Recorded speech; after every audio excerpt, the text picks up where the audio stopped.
Yeah, you look fantastic. I appreciate you dressing up. I feel like I realized about myself recently that I like to look nice depending on where I go. I like to dress appropriately.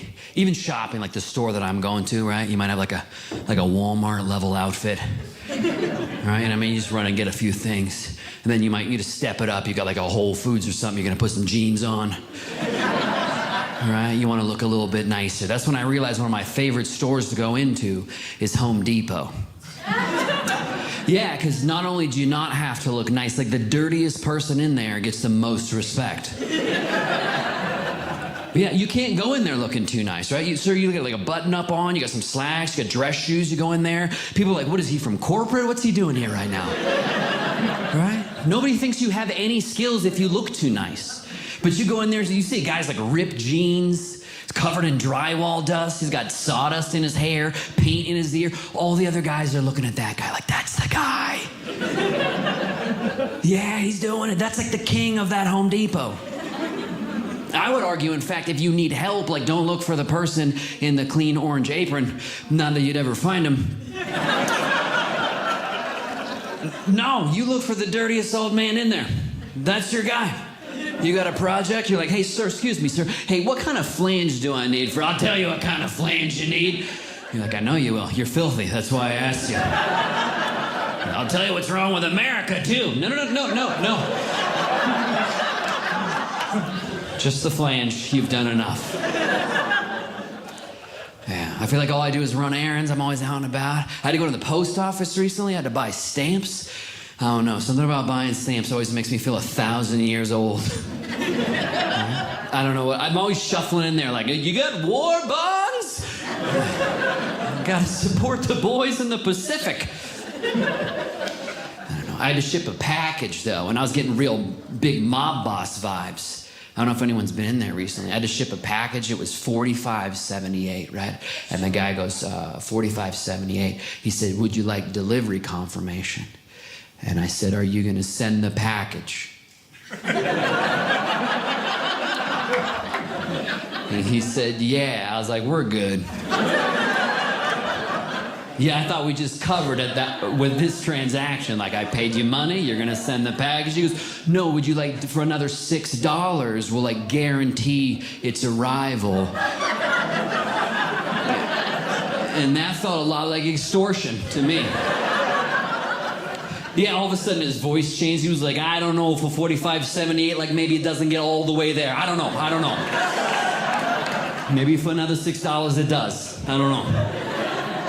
Also, would you like your package to be stomped on or not stomped on for an extra $8?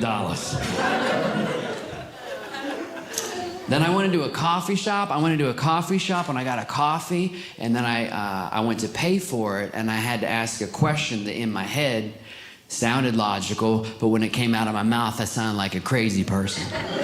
Yeah, because I was like, hey, do you accept money? Yeah, that is a legitimate question these days, because a lot of places don't. You know what I mean? Which is confusing because you're like, no, I have the money that we use in this country.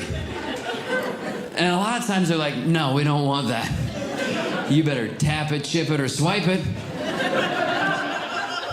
But I asked it because they had already made the coffee. And I was like, what do you do if I don't have a card? And the guy goes, but you do, though. I was like, yeah, you're right, I do. I don't know. I'm doing good. I'm married. I got a family. Thank you. Yeah, my wife Miranda and I, we got 2 kids, one of each, an older one and a younger one. Yeah, and yeah, my oldest is 10, my youngest is 7. So if I seem a little tired or a little sluggish, it's because I've been up since 2013. Yeah, it is crazy. I knew I wanted to have a family. I always knew I wanted to have a family, but my wife was definitely ready before I was. Like, as soon as we got married, she's like, I want to have kids now. When do you want to have kids? And I was like, here's a puppy. Anybody try that? That'll buy you a little bit of time. You're like, nurture that.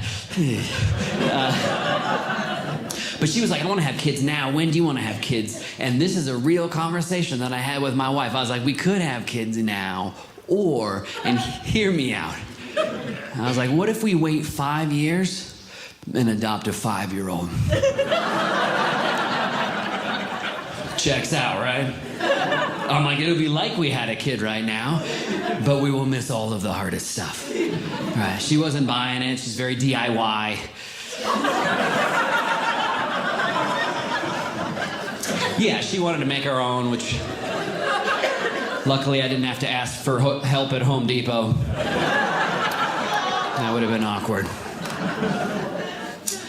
But yeah, we got the kids. When you have kids, I think you start thinking a lot about your childhood, how you were raised, how you were brought up, and how that's going to affect you as a parent. I was actually raised by a single mother and a single father, just one of each. They're still together. Yeah, 50 years. It's working out pretty great for them. I just say it like that. Most of my friends have like 2 different moms, 2 stepdads, I just have one of each, so that seems pretty unique. I kind of feel shortchanged, honestly. I was probably the only person in my group of friends growing up whose parents weren't divorced, and I thought it was because we were poor. I did. I was like, I don't think my folks have the money to split up. Because I was looking at all my buddies, I was like, I don't know how your folks are doing it financially. Like, they've all got their own homes individually. They're crushing it in real estate. I'm like, my parents are in the same room. They're sharing a bed. It's pretty dire.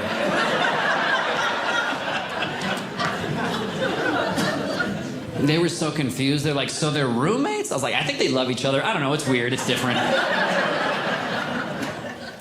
My parents have been married 50 years. They got a pretty amazing relationship. And I've never seen them like argue or fight my entire life, which is crazy. Sounds good on the outside. But what that means is they just don't talk about stuff. Yeah. Anyone else grow up in that house? Like, we're not talking about that.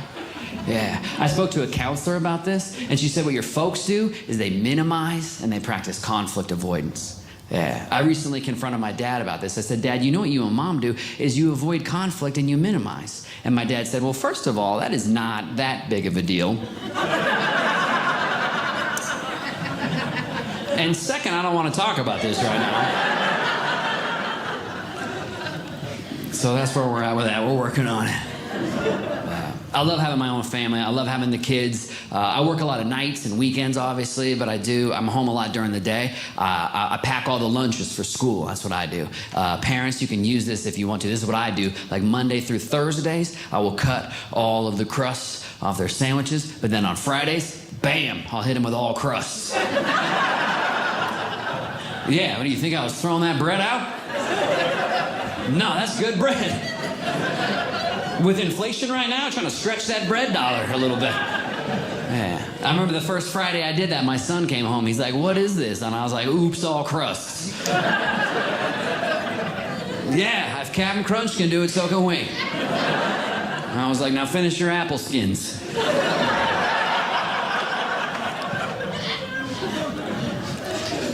When the kids were really young, they didn't want to sleep, and I thought they weren't getting enough physical activity, like enough exercise. I thought, oh, they're just not tired. So I started doing this thing when they were younger. I'd take them to the park every day, and I'd just run them around in circles until they were exhausted. And then we would go home, and they would go to sleep. And that was working brilliantly for the first few weeks until I realized, no, I'm just building up their cardio. Yeah, that was a terrible strategy. All that did was increase their speed and stamina. I don't know what I was thinking. I should have been giving them cigarettes and Happy Meals.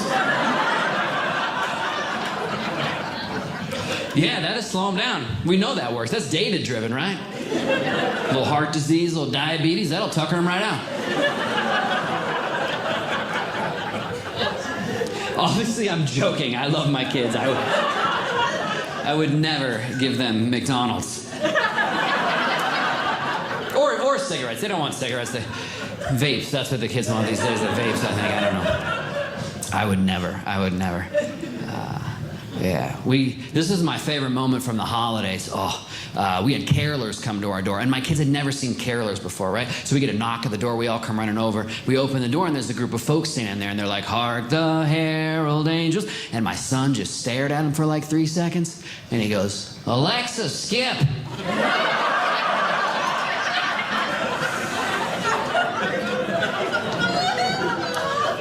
I was like, "Those are real people, kiddo."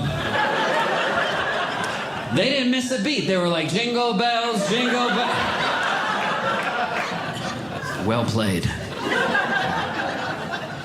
The kids love the Alexa thing, because what we do at our house, we celebrate our wins for the day, our little victories for the week. We have a lot of living room dance parties. That's what we do. And the kids love the Alexa because they can like yell anything at it, and Alexa will find a song about that, right? Alexa, find a song about donuts. It'll find a song about donuts, and then we boogie. Yeah. The other day, my little one, Clara, she goes, "Alexa, play a soccer song." And I don't know if you know this, but the U.S. women's soccer team has adopted Beyonce's Girls Run the World as like their pump-up song. So she asked for a soccer song. That's what comes on. You know the song's like, "Who runs the world? Girls! Who runs the world? Girls!" And it was a cool moment for me as a father, watching my little girl dance her heart out to this song. Very pro-women, very girl power song, you know what I mean? Because I want to raise a strong, independent young woman. I would like for her to be able to do whatever she wants to do, be whoever she wants to be. So they're dancing, and the song gets over, and the kids are still excited. They want to keep dancing, and my son's like, "Alexa, play the boy one." Yeah, I was like, "Oh, kiddo, you don't get a song." And it was a tough moment for me as a father, because I want to raise a strong, independent young man. And I feel like people don't seem too keen on that right now. But I'd like to try. I would like for him to be able to do whatever he wants to do, be whoever he wants to be. But I didn't have the heart to tell him, "Hey, you are the reason for the other song." Yeah, that is a lot of weight to put on his tiny, weak shoulders. He is a sweet little 10-year-old boy. Yeah, that's it. You feel how awkward that got right here? I don't know. I feel like there's a lot of situations as a parent. I think most parents are out there just trying to do the best they can, but sometimes you get in a situation where I don't know if there's a right answer. You know what I mean? On one hand, I feel like I couldn't support, if there was a boy version of that song, I couldn't have that playing in the house. If there was a song that was like, "Men, we're the best dudes, we're in charge," I'd be like, "Alexa!"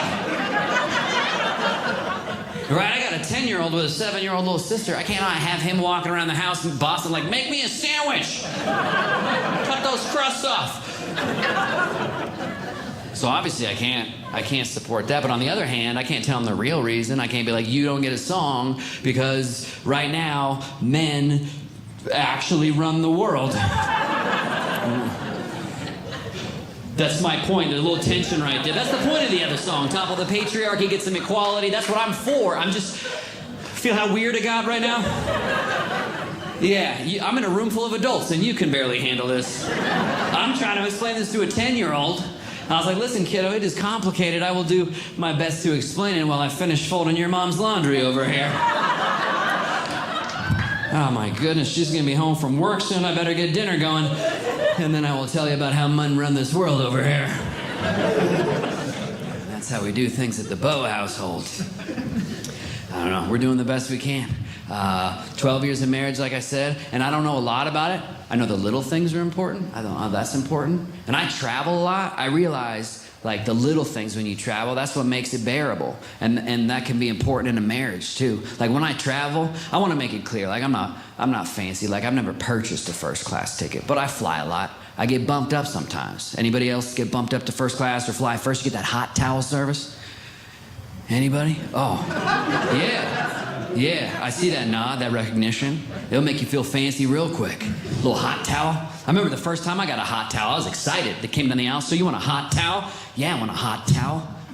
And then I realized when they handed it to me, I had no idea what to do with that.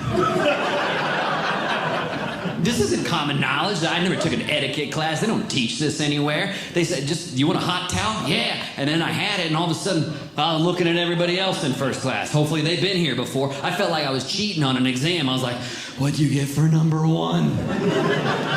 We doing hands? Most people do hands, right? Some people are burying their face in it like they're gonna get a hot shave. Lady next to me is degreasing her T-zone. I don't know what she was doing. I just did hands. I think part of it is it just sounds nice. Hot towel, you got those two hard T's back to back. I don't know, it's easy on the ears. I like it.